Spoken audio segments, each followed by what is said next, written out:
7 বছর বয়স, তখন থেকে আমার পালসের সমস্যা শুরু হয়েছিল আরকি।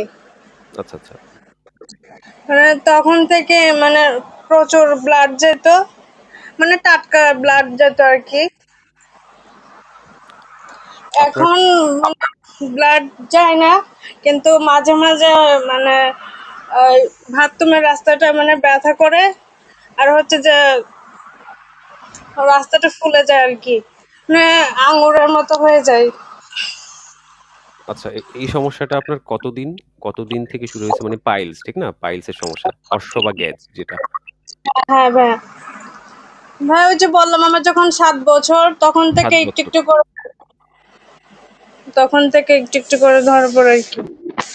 আচ্ছা, আচ্ছা, ৭ বছর আমি কথাটা ফার্স্ট টাইম শুনতে পাইনি। অনেক সময় নেটওয়ার্ক ইস্যু থাকে।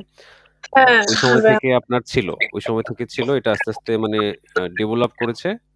এখন পর্যন্ত হ্যাঁ এটা আপনার ভাইয়া, আছে। এখন পর্যন্ত আছে এটা।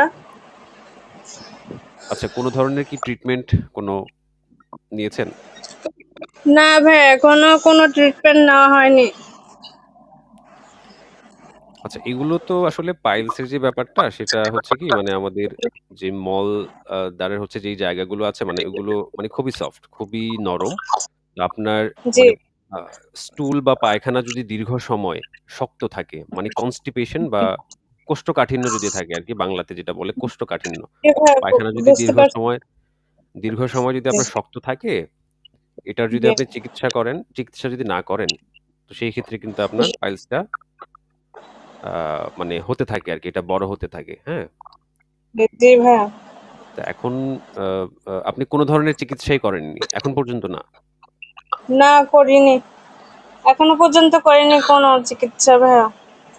আচ্ছা, এখানে মানে এই যে পাইলস যে বিষয়টা সেটা কিন্তু আপনার মানে আ আ আপনার মানে দেখা যায় কয়েকটা ডিগ্রিতে ভাগ আছে। মানে কয়েকটা আ ভাগে ভাগ করা হয় আরকি। একটা হচ্ছে আপনার ফার্স্ট ডিগ্রি।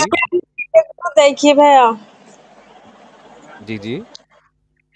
আমি আপনার সব রকম ভিডিও দেখি সব সময়। জি, ধন্যবাদ। আশা করি মানে সামনের দিনগুলোতেও আপনি সাথে থাকবেন। যেটা বলছিলাম জি যে আসলে মানে পাইলস এর ক্ষেত্রে যে সমস্যাটা হয় মানে এগুলার গ্রেড 1, গ্রেড 2, গ্রেড 3 থাকে। গ্রেড 1 জি হচ্ছে কি আপনার মানে আ শুধু জাস্ট হচ্ছে আপনি যখন মানে স্টুল ডিসচার্জ করবেন বা পায়খানা যখন হবে, ওই জি সময়টাতে একটু চুলকানি হবে। দেন হচ্ছে আপনার মানে হালকা পাতলা ব্লিডিং থাকতে পারে। খুব জি কম পরিমাণে থাকে আরকি। মাঝে মধ্যে হবে, মাঝে মধ্যে হবে না। মাঝে মধ্যে আপনি বুঝবেনও না যে আপনার কোন সমস্যা আছে। এটা হচ্ছে ফার্স্ট ডিগ্রির ক্ষেত্রে আরকি। জি আর সেকেন্ড ডিগ্রির ক্ষেত্রে হচ্ছে কি এটা পাইলস আপনি অনুভব করতে পারবেন। মানে ধরতে পারবেন। আপনি তো বলছেন যে আঙ্গুরের মতো এটা লাগে, ঠিক না? জি ভাইয়া।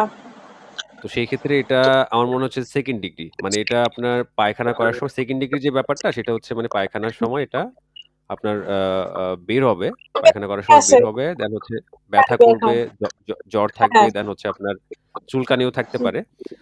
জি আবার ভাইয়া। পায়খানা শেষ হবে, এটা আবার জায়গায় চলে যাবে। হ্যাঁ? জি এটা হচ্ছে সেকেন্ড ডিগ্রি।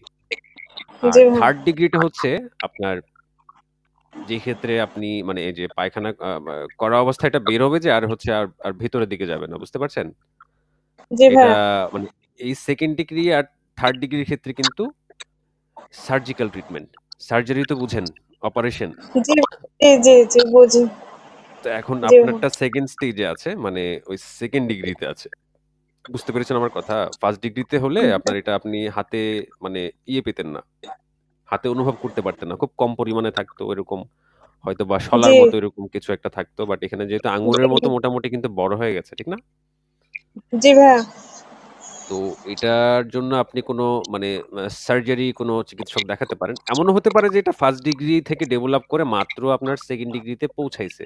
এখনো হয়তোবা মেডিসিনের মাধ্যমে অ্যালোপ্যাথিতে এমন কিছু মেডিসিন আছে জি যেগুলো আপনার দেখা যায় মানে আ এই ফার্স্ট ডিগ্রিতে থাকলে বা ফার্স্ট ডিগ্রি জি শেষ ভাইয়া। হয়ে মানে যখন হচ্ছে সেকেন্ড ডিগ্রিতে চলে যাচ্ছে, ওই সময়টাতে জি আ মানে যদি থাকে সেই ক্ষেত্রে কিন্তু মেডিসিনের মাধ্যমে এটাকে কিউর করা সম্ভব। তবে একটু সময় লাগে। ঠিক আছে? জি ভাইয়া। তবে আমি বলব যে আপনি দেরি করবেন না। আপনি কোন একজন মানে সার্জারি বিশেষজ্ঞ চিকিৎসক দেখাবেন। দেখিয়ে এটা দ্রুত সমাধান করবেন আরকি, হ্যাঁ? কারণ জি মুখে ভাইয়া। খাওয়ার যদি সুযোগ থাকে ঔষধ তো সেই ক্ষেত্রে আপনি এটা দ্রুত করে ফেলেন। কারণ পাইলস থেকে কিন্তু অনেক বড় ধরনের সমস্যা হয়ে যায় নেক্সট এ। জি ভাইয়া। পরবর্তীতে আপনার দেখা যায় পায়ুপথের ক্যান্সার পর্যন্ত হতে পারে। তো এইজন্য এটা নিয়ে অবহেলা করবেন না। আর আপনার যদি কোষ্ঠকাঠিন্য থাকে বা পায়খানার সমস্যা মানে যে শক্ত যেটা বাংলাতে, জি তো এই প্রবলেমটা আছে। হ্যাঁ, এটা থাকলেই আসলে এই পাইলস হয় আরকি বেশিরভাগ ক্ষেত্রে। মানে আমরা যখন এই জি রোগীগুলা মানে আমাদের চেম্বারে পাই, মানে এই দেখা যায় পাইলসের সমস্যা বা এরকম, তো তাদের যদি ইতিহাস আমরা নেই, আপনার মতো এই যে দীর্ঘ সময় ওদের জি পায়খানা হচ্ছে শক্ত ছিল বা কোষ্ঠকাঠিন্য ছিল। তারা এটা চিকিৎসা করেনি, জি দ্যাটস হোয়াই এটা ডেভেলপ করেছে আরকি। তো আপনি জি আঁশযুক্ত খাবার-টাবার খাবেন আরকি। আঁশ, যে খাবারগুলোতে আঁশ আছে, ফাইবার, এগুলো আপনি জি গুগল করলেও পেয়ে যাবেন যে কোন খাবারগুলো তে আঁশ আছে। ইসবগুলের ভুসি-টুসি জি খেতে পারেন যাতে হচ্ছে পায়খানাটা সবসময় তরল থাকে। আর আপনার প্রতি অ্যাডভাইস হচ্ছে যে আপনি কাইন্ডলি একজন সার্জারি বিশেষজ্ঞর পরামর্শ নিবেন। ঠিক আছে? জি তো আশা করছি প্রাইমারি একটা পরামর্শ আপনাকে দিতে পেরেছি। আপনি আর কোন প্রশ্ন করবেন?